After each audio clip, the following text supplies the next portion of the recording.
AP అసెంబ్లీలో CM Chandrababu మాట్లాడుతున్నారు. Live చూద్దాం. రిఫార్మ్ వచ్చింది 91, 98లో విద్యుత్ శక్తి రిఫార్మ్స్ సంస్కరణ తీసుకొచ్చాం.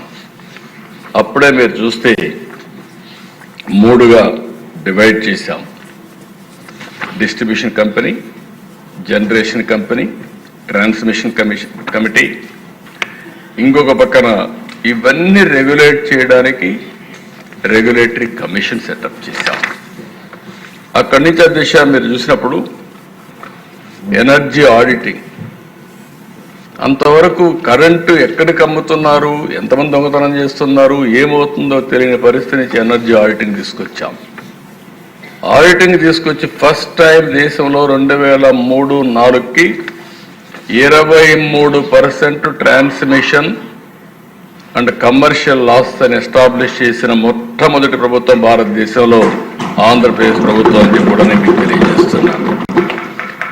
ఓసారి దిశ 35%, 23% తగ్గించాం. కరెంటు కొరతలుంటే పూర్తిగా కరెంటు కొరత లేకుండా ఎగ్జాక్ట్గా 2023-24కి కరెంటు కొరత లేని ఏకైక రాష్ట్రం భారతదేశం లేదంటే దానికి చిరునామాగా ఆంధ్రప్రదేశ్ తయారు చేసే పరిస్థితి వచ్చాం. దీనివల్ల చాలా లాభాలు వచ్చాయి, నాకు కూడా కొన్ని నష్టాలు వచ్చాయి.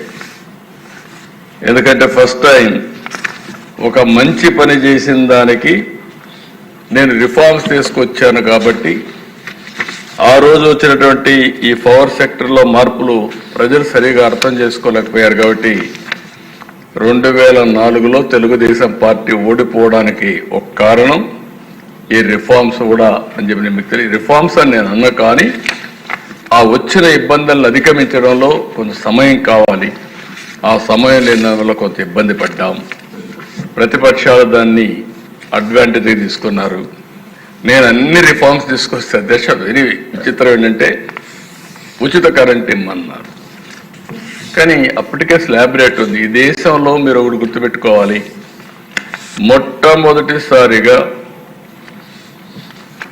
మామూలుగా యూనిట్ కిందనే వ్యవసాయానికి కరెంటు వసూలు చేసే పరిస్థితి నుంచి తెలుగుదేశం పార్టీ వచ్చిన తర్వాత మా నాయకుడు ఎన్టీఆర్ రామారావు గారు స్లాబ్ రేట్ ఇచ్చి రైతులను ఆదుకున్న పార్టీ మొట్టమొదటిసారిగా భారతదేశంలో ఆంధ్రప్రదేశ్ రాష్ట్రం.